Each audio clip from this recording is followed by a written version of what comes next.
Los Angeles. The Walt Disney Company was poised to complete a once unthinkable deal to swallow most of Rupert Murdoch's movie and television empire, a $60 billion-plus acquisition that would supercharge Disney's global streaming service ambitions, threaten to undercut Silicon Valley's entertainment aspirations and most likely prompt further consolidation in Hollywood.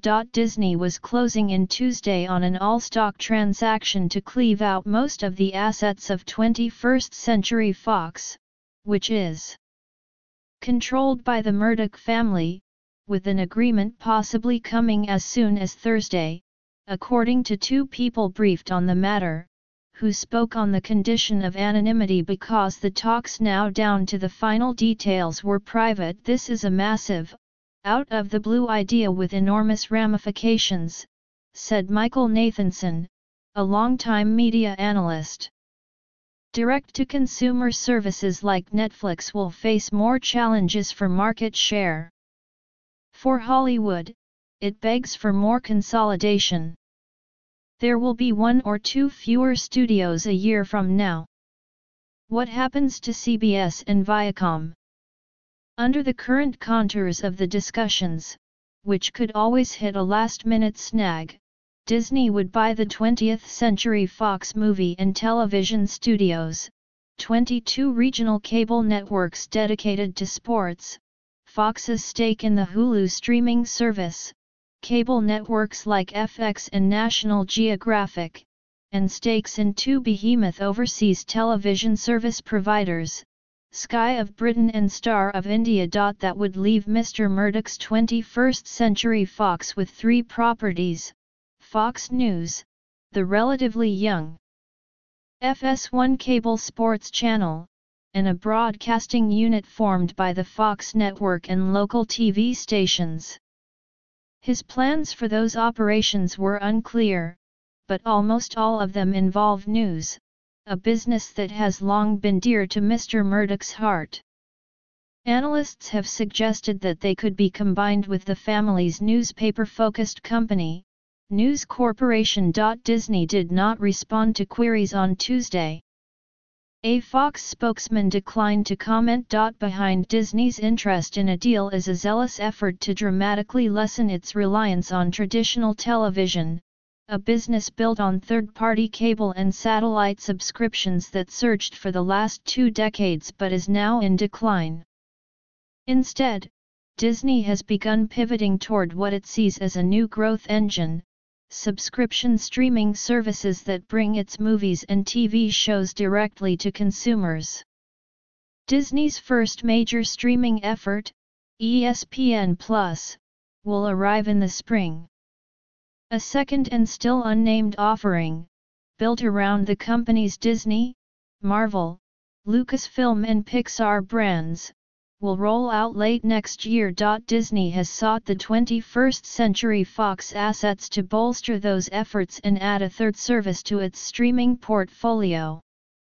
That would be Hulu, which focuses on older viewers with programming that includes ABC shows and original programming like The Handmaid's Tale. Disney, which already has a stake in the service, would own about 60% of Hulu if it completes the deal with 21st Century Fox.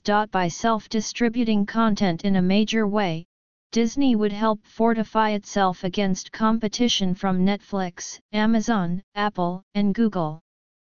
Those companies have built online entertainment operations that have become wildly popular, particularly with the young viewers coveted by Disney. Disney, for instance, has already said that it will eventually pull Disney, Pixar, Marvel and the Star Wars movies from Netflix and offer them on its own service.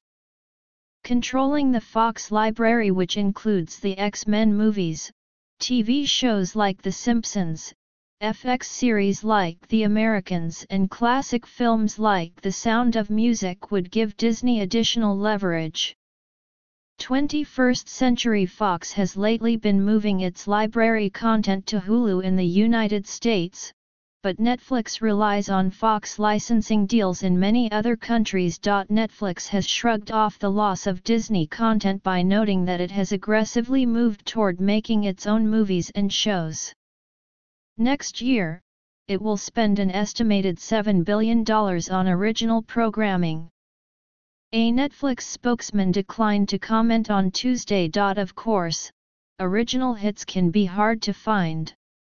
Amazon recently retooled its programming strategy, veering away from highbrow dramas like Z, The Beginning of Everything and The Last Tycoon. Apple has also struggled in its early efforts to deliver compelling original content, although its first Hollywood-style offerings remain in development. Since taking over as Disney's chief executive in 2005, Robert A. Iger has dramatically expanded Disney's theme park operations, opening the Shanghai Disney Resort against all odds and nearly tripling the size of Disney Cruise Line. Walt Disney Studios, bolstered by Mr. Iger's acquisitions of Pixar, Lucasfilm, and Marvel, has become Hollywood's runaway leader. But pulling off the acquisition of 21st Century Fox would be another matter entirely, dwarfing Mr. Iger's previous deals and creating complex integration challenges.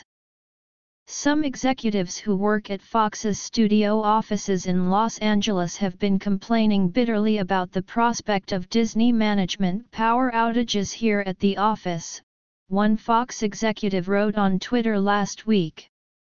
Not sure if it's related to the fires or just the first phase of Disney cost-cutting measures.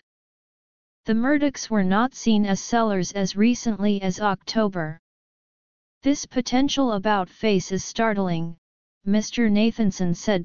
One question that has not been resolved, and may not be by the time a deal is announced, is whether James Murdoch, Mr. Murdoch's younger son and the current chief executive of 21st Century Fox, would join Disney.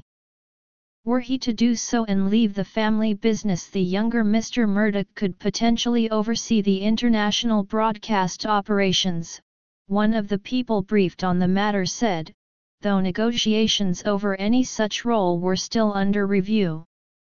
Disney insiders have downplayed speculation that he could eventually take the chief executive reins from Mr. Iger.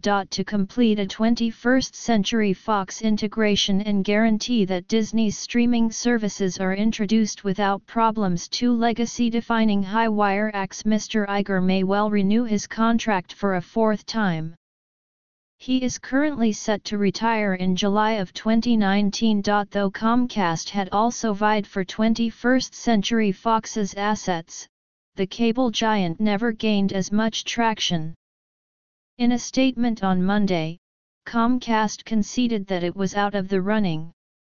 "We never got the level of engagement needed to make a definitive offer," the company said. A deal between Comcast and Fox could have posed antitrust issues, especially at a time when the Justice Department has sued to block AT&T's $85.4 billion takeover of Time Warner.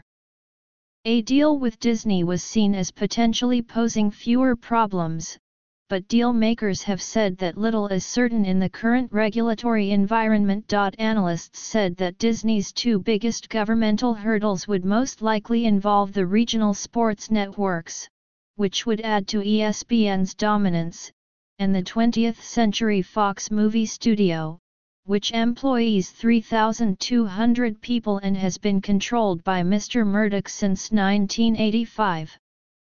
Together, Disney and Fox last year controlled about 40% of the movie tickets sold in the United States, but Disney and Fox, for the most part, make very different films.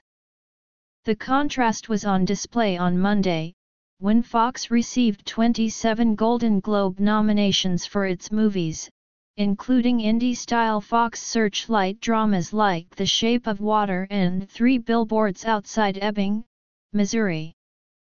Disney, which relies on sequels, remakes, and comic book adaptations, received 2 nominations.